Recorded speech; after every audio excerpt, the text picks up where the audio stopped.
সন্ত্রাস, নির্বাচনের সময় সন্ত্রাস আর নির্বাচনোত্তর সন্ত্রাস, এগুলো দেখতে দেখতে আমি অভ্যস্ত হয়ে গিয়েছিলাম। কিছুদিন আগে আমি করবুকে গিয়েছি, সেখানে আমাদের এক ডিস্ট্রিক্ট প্রেসিডেন্ট উনাকে আমাকে করলেন, স্যার নির্বাচন যে হচ্ছে কিছুই বোঝা যাচ্ছে না। আমি বললাম অর্থাৎ কি কি বলতে চাইছো? বললো কোথায় এতদিন ধরে আমরা দেখে আসছি মারপিট, অগ্নিসংযোগ, এগুলো আমরা দেখে এসছি, কোথাও কোনো এই ধরনের নামগন্ধও নেই। আমি বললাম এটাই আমাদের চাই, এইরকম ভাবেই আমাদের এই দেশ চলুক, আমাদের রাজ্য চলুক, সেটাই মাননীয় প্রধানমন্ত্রীজি চান। একটা বিকৃত মানসিকতার যে পরিচয় এতদিন ধরে এই বামপন্থীরা দেখিয়েছে, তার থেকে আমাদের বেরিয়ে আসতে পেরেছি। এই জগদ্দল পাথরকে আমাদের মাননীয় প্রধানমন্ত্রীজি 2018-তে সরিয়ে এখানে এই ভারতীয় জনতা পার্টি এবং আইপিএফটি সরকারকে প্রতিষ্ঠিত করেছে, এবং আমরা সেইভাবে আমরা থাকতে চাই। মানুষ এখন বুঝতে পারছে যে এতদিন ধরে দেখে এসছে ইউপিএ সরকারকে, আমাদের মাননীয় উপমুখ্যমন্ত্রী বলেছেন যে এতদিন ধরে স্ক্যাম স্ক্যাম, আমরাও দেখেছি স্ক্যাম স্ক্যাম। আমরা ভাবতাম এটাই বুঝি রাজনীতির সংজ্ঞা, এবং রাজনীতির এই নির্বাচিত হয়ে সরকারে বসলে এই স্ক্যাম করাটা বোধহয় নর্মাল একটা কিছু, সেই রকম আমরা ধরেছিলাম। কিন্তু 2014-তে মাননীয় প্রধানমন্ত্রীজি যখন উনি প্রধানমন্ত্রীতে দায়িত্ব নিলেন, রাজনীতির সংজ্ঞাই উনি পরিবর্তন করে দিলেন। মানে অদ্ভুত এক পরিস্থিতি এখন। একদিকে আমাদের এখানে মাননীয় প্রধানমন্ত্রীজি দেশকে সুরক্ষিত রাখছেন, সিকিউরড রাখছেন, আর্থসামাজিক উন্নয়ন করছেন, আরেক দিক দিয়ে আমাদের মা বোন বিভিন্ন বর্গের যারা সমাজের সমস্ত লোকের, যাদের কথা কোনোদিন কেউ ভাবেনি, তাদের মান উন্নয়ন, আর্থিক উন্নয়ন, আর্থসামাজিক উন্নয়ন, সেই দিশায় কাজ করছেন। সবকা সাথ সবকা বিকাশ, বিশ্বাস আর প্রয়াসের কাজ করছেন। আর আমরা এতদিন ধরে শুনতাম জানতাম, কিন্তু মনে হতো যে একটা প্ল্যাটফর্ম যেহেতু নাই, সেই প্ল্যাটফর্মের জন্য আমরা প্রতিটা মানুষ বসেছিলাম। আর এই প্ল্যাটফর্মের নাম হচ্ছে ভারতীয় জনতা পার্টি।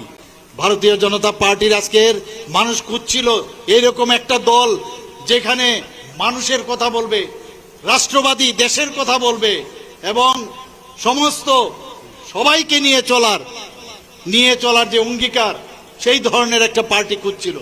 আজকে আমরা দেখেছি যে জানুয়ারির 22 তারিখ 2024-এ মাননীয় প্রধানমন্ত্রীজি যখন রাম মন্দির প্রতিষ্ঠিত, রাম মন্দিরে রামলালার প্রাণ প্রতিষ্ঠা করলেন, আমরা দেখতে পেলাম সারা ভারতবর্ষে এবং ভারতবর্ষের বাইরেও অনেক লোক দেখেছে যে 500 বছর ধরে এই রাম মন্দির নিয়ে কত রকমের সমস্যা হয়েছিল, কত লোক প্রাণ বলিদান করেছেন।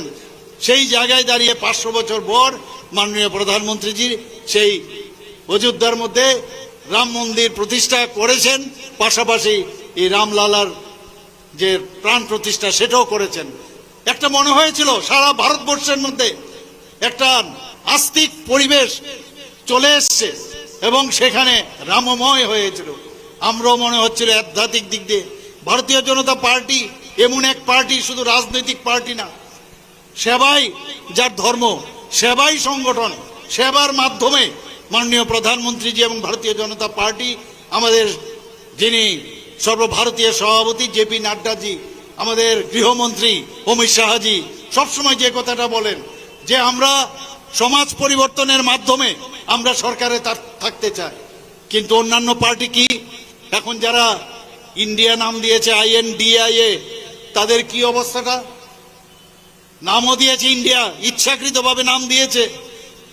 ইন্ডিয়ার তো অ্যালায়েন্স তো নাই এখন। আরেকজন তো জেলের ভিতর ঢুকে গেছেন, এবং আপনারা দেখেছেন অ্যালায়েন্স নাম দিয়েছে মানুষকে বোকা বানাবার জন্য। আজকে রাহুল গান্ধী দাঁড়িয়েছেন, কোথা থেকে দাঁড়িয়েছেন? সেই কেরালার থেকে দাঁড়িয়েছেন, কিন্তু কেরালার মধ্যে CPM উনার এগেইনস্টে প্রার্থী দিয়েছেন।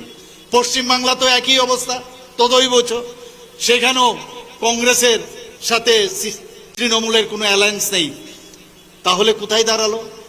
আমাদের এখানে কংগ্রেস আর সিপিএম একসাথে এখন বসবাস করছে। আমরা শুনতাম, এতদিন ধরে আমরা দেখেছি যে ত্রিপুরাতে উনাদের কুস্তি আর দিল্লিতে উনাদের দোস্তি। আজকে সেটা আমরা স্পষ্ট দেখতে পেয়েছি। মানে একই আদলির এই পিঠ আর ওই পিঠ।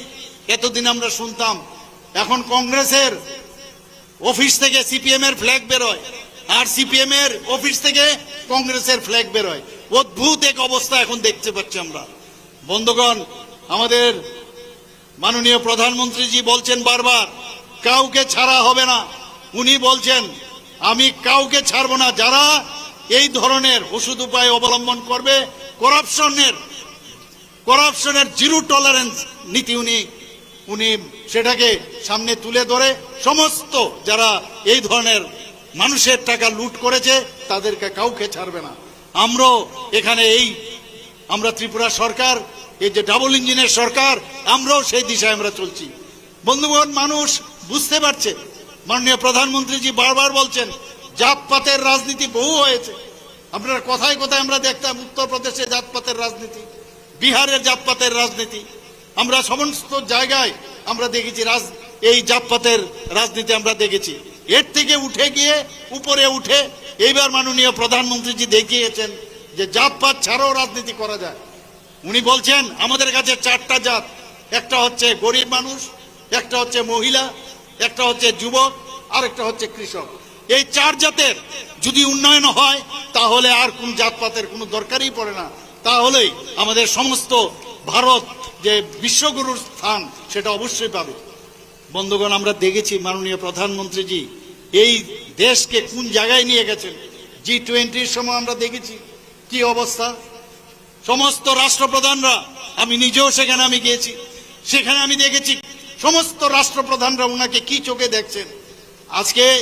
আগে G20 উনি যখন প্রেসিডেন্সি পেলেন, প্রথমে ভাবা হয়েছিল যে ভারতবর্ষের কয়েকটা জায়গায় সিটিতে খালি এই ধরনের যে G20 প্রোগ্রাম হবে।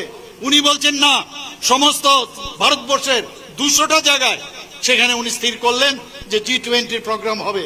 ত্রিপুরাতেও G20 প্রোগ্রাম হয়েছে। এখানে বিভিন্ন বিষয় রাখা হয়েছিল। এখানে বিজ্ঞান ভিত্তিক যে এখানে হয়েছিল আমাদের এখানে, সেইভাবেই আমাদের সমস্ত ভারতবর্ষে ভারতকে চেনার যে বিষয় সেটা G20-র মাধ্যমে সারা পৃথিবীর মধ্যে সেই যে খবর সেটা পৌঁছে গেছে। এখন মাননীয় প্রধানমন্ত্রীজি বারবার বলছেন যে অ্যাক্ট ইস্ট পলিসির কথা বারবার বলছেন। উনি বলছেন যতক্ষণ ধরে এই অষ্টলক্ষ্মী আমাদের যে অ্যাক্ট ইস্ট পলিসির মাধ্যমে উনি অষ্টলক্ষ্মীর ডেভেলপমেন্টের কথা বলছেন। উনি বারবার বলছেন যদি নর্থ ইস্টে ডেভেলপ না হয় তাহলে ভারত কোনো অবস্থায় ডেভেলপমেন্ট হবে না। এইরকমটা তো এর আগে আমরা কোনোদিন শুনিনি। এবং আমি যখন আমাদের এই অষ্টলক্ষ্মীর যখন মুখ্যমন্ত্রীদের সম্মেলনে আমি বসি, নেসাকের যখন ওখানে আমাদের সম্মেলন হয়, সেখানে আমি যখন বসি, ওনারা এখন বলছেন এখন মনে হচ্ছে আমরা ভারতবর্ষে আছি। আগে এই ধরনের ফিলিংস আমাদের ছিল না, এবং সেটা সম্ভব হয়েছে একমাত্র মাননীয় প্রধানমন্ত্রীজির জন্য। আমাদের এখন সময় এসেছে মাননীয় প্রধানমন্ত্রীজিকে উপহার দেওয়া। সেই সময় এসেছে। আমরা 2018-তে উনার কারণে এখানে আমাদের ভারতীয় জনতা পার্টি প্রতিষ্ঠিত হয়েছে। 19-এ আমাদের এখান থেকে 2টো উপহার আমরা দিয়েছিলাম। 23-এ আবার উনার কারণে আবার ভারতীয় জনতা পার্টির নেতৃত্বাধীন সরকার এখানে হয়েছে। তো আবার যেহেতু 2024-এ এবং ভারত কোন দিকে যাবে তার নির্ধারণের যে ইলেকশন, তার নাম হচ্ছে লোকসভার ইলেকশন। এবং 18তম এই যে লোকসভার ইলেকশন, সেটাকে সামনে রেখে আমাদের এখান থেকে এই রাজ পরিবারের কন্যা মহারানী কৃতি সিং দেববর্মা মহোদয়া, উনাকে মনোনয়ন দেওয়া হয়েছে। আমি নিশ্চিত যে 26শে এপ্রিল এখানে যে নির্বাচন হবে আপনারা বিপুল ভোটে অবশ্যই উনাদেরকে জয়যুক্ত করবেন। বন্ধুগণ, আমি যে কথাটা বলছিলাম নর্থ ইস্ট ডেভেলপমেন্টের অ্যাক্ট ইস্ট পলিসিতে সবচেয়ে বেশি যদি লাভবান হয়ে থাকে, ত্রিপুরা সবচেয়ে বেশি লাভবান হয়েছে। হীরা মডেল মাননীয় প্রধানমন্ত্রী যে আমাদের দিয়েছেন, একটা চাইওয়ালা আজকে আমাদের স্বপ্ন দেখাচ্ছেন। চাইওয়ালা একটা গরিব মানুষ, উনি আমাদের স্বপ্ন দেখাচ্ছেন এবং যা স্বপ্ন দেখাচ্ছেন সেটাকে বাস্তবায়িত করেছে। আজকে ন্যাশনাল হাইওয়ে, আমি যখন এদিকে আসছিলাম, কি সুন্দর ন্যাশনাল হাইওয়ে। আজকে আমি চিন্তা করছি ন্যাশনাল হাইওয়ের পর যখন মাননীয় প্রধানমন্ত্রীজি তৃতীয়বারের জন্য প্রধানমন্ত্রী হবেন, উনি আমাদের জন্য কি করবেন সেটাই আমি ভাবছি। একের পর এক কিছু না কিছু উনি করেই যাচ্ছেন। গরিব মানুষদের জন্য বিশ্বকর্মা আপনারা যোজনা উনি করেছেন। 18টা শ্রেণীর যাদের কথা কোনো দিন কেউ ভাবেনি, 13,000 কোটি টাকার প্রজেক্ট উনি এই শ্রেণীদের জন্য উনি রেখেছেন। মাননীয় প্রধানমন্ত্রীজি আপনারা জানেন যে সৌভাগ্য স্কিম, আমাদের মাননীয় উপমুখ্যমন্ত্রী প্রাক্তন এখানে উপস্থিত আছেন, তখন উনি এই ডিপার্টমেন্টের দায়িত্বে ছিলেন। উনি জানেন যে সৌভাগ্য স্কিমের মাধ্যমে এখানে প্রতিটা ঘরে আমাদের ফ্রি ইলেকট্রিসিটি কানেকশন দেওয়া হয়েছে 1,32,000। এবং আপনারা জানেন আবাস যোজনা, সব ভারত পৃথিবীর সমস্ত মানুষ বলছে যে মাননীয় প্রধানমন্ত্রী কি কি স্কিম আনছে। আমাদের প্রাইম মিনিস্টার আবাস যোজনায় ত্রিপুরাতে 4.5 লক্ষ তার স্যাংশন প্রধানমন্ত্রীজি দিয়েছেন। এর মধ্যে 3,90,000 অলরেডি ঘর তৈরি হয়ে গেছে, বাকিগুলো তৈরির পথে। আরেকটা যেটা সমস্ত পৃথিবীর মধ্যে বারবার বলছে, প্রধানমন্ত্রী জন আরোগ্য যোজনা। আপনারা সবাই জানেন ত্রিপুরাতে 5.12 লক্ষ লোককে আমরা টার্গেট করেছি। প্রায় 13 লক্ষ উপরে, প্রায় 13.5 লক্ষ কার্ড আমরা দিয়ে দিয়েছি। প্রায় বলা চলে 100% আমরা সেই দিশায় আমরা কাজ করছি। এবং আমার কাছে বহু লোক আসে, অনেকে বলছে যে আমি তো বিপিএল মুক্ত না, বা যে ক্রাইটেরিয়া প্রধানমন্ত্রী জন আরোগ্য যোজনায় রাখা হয়েছে তারা সেভাবে কভার হয় না। তখন আমি আমার বর্তমান অর্থমন্ত্রীর সাথে আমি কথা বলি, বলার পরে আমরা ডিসিশন নিলাম মুখ্যমন্ত্রীর জন আরোগ্য যোজনা সেটা করতে হবে। এবং সেটা হয়েও গেল, পাশও হয়েছে, বিধানসভায় পেশও হলো। এবং তারপরে আমরা সেদিন সেই নেতাজি স্কুলের মধ্যে তার শুভ সূচনা আমরা করি। এর মধ্যে আমার কাছে 3-4 দিন আগে আমার কাছে খবর এসছে প্রায় 5 থেকে 6 লাখ লোক অলরেডি রেজিস্ট্রেশন করে ফেলেছে। বন্ধুগণ, 5 লাখ একই স্টাইলে 5 লাখ করে প্রতিটা ফ্যামিলি প্রতি বছর সেই আমাদের এই যোজনার আওতায় আসবেন। এবং তার জন্য আমাদের প্রায় 100 কোটির মতো টাকা আমাদের যে স্টেট বাজেট থেকে সেটা দেওয়া হবে। আমরা জল জীবন মিশনের কথা, এখানে জলের কথা প্রায়শ বলে, 3% জল জীবন মিশন এখানে শুরু হয়েছিল।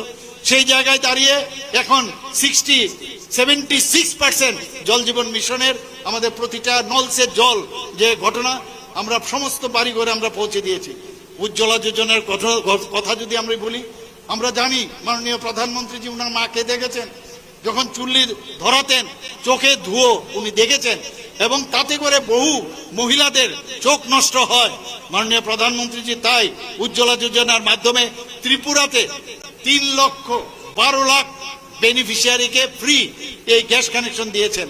স্বচ্ছ ভারত মিশনের আওতায় এখানে যে শৌচালয়, প্রায় 96% শৌচালয় ত্রিপুরাতে হয়ে গেছে।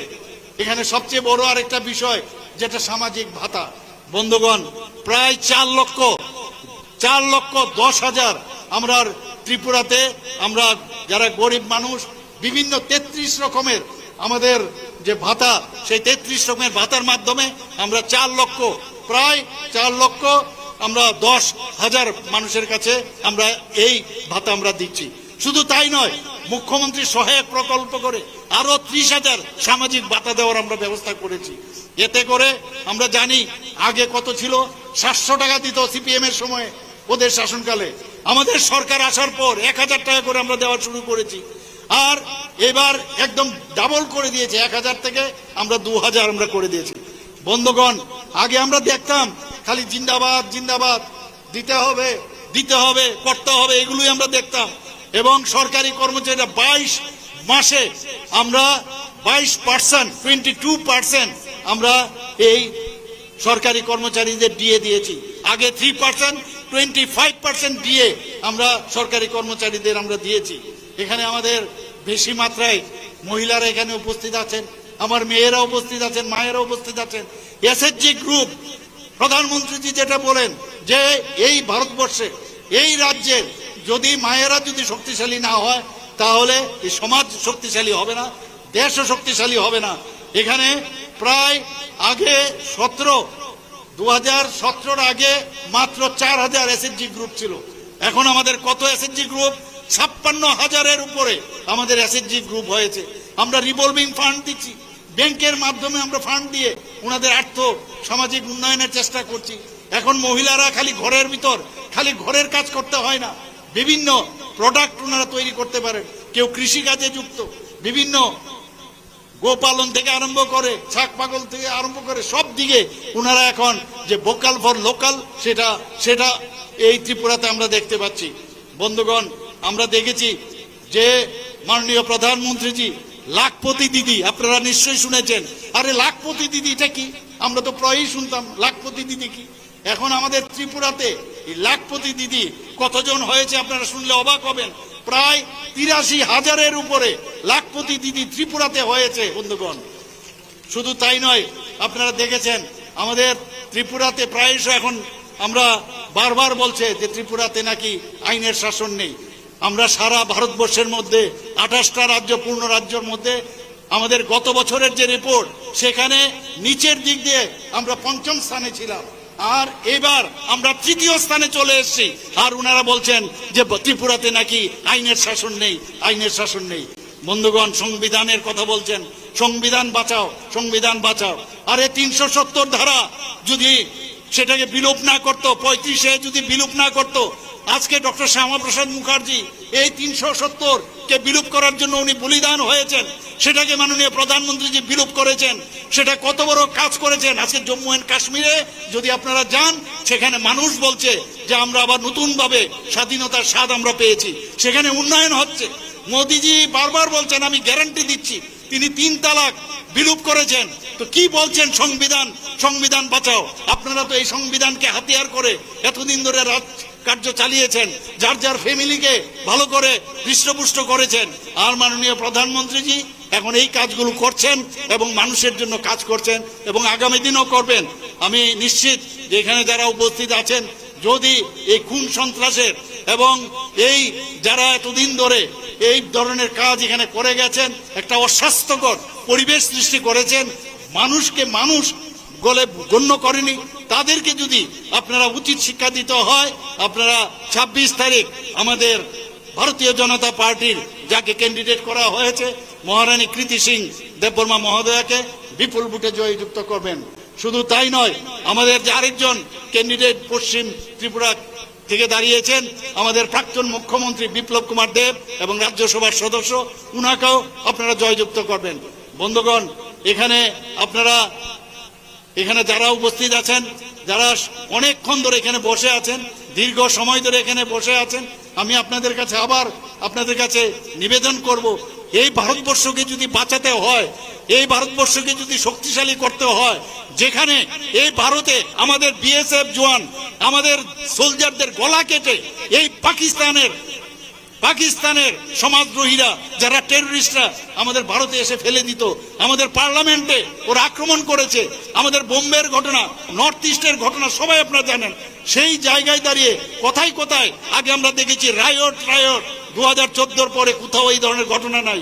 তাই দেশকে যদি বাঁচাতে হয়, মাননীয় প্রধানমন্ত্রীজিকে আপনারা বিপুল ভোটে উনার পদ্মচিহ্নে আমাদের ভারতীয় জনতা পার্টির এই যে 2 কেন্দ্রে এবং উনি যে 370 যে টার্গেট দিয়েছেন এবং আমাদের যে অ্যালাইড পার্টনার এনডিএর তাদেরকে নিয়ে 400 যে পার, তাকে যদি আমরা 2টো উপহার আমরা দিতে পারি, তাহলে প্রকৃত অর্থে উনার প্রতি আমরা কৃতজ্ঞতা জানাতে এই কাজটা আমরা করব। সবাইকে অসংখ্য ধন্যবাদ জানিয়ে আমি আমার বক্তব্য শেষ করছি। ভারত মাতা কি জয়। ধন্যবাদ মাননীয় মুখ্যমন্ত্রী প্রফেসর ডক্টর মানিক সাহা মহোদয়কে। বন্ধুগণ, আগামী 26শে এপ্রিল পূর্ব ত্রিপুরা আসনে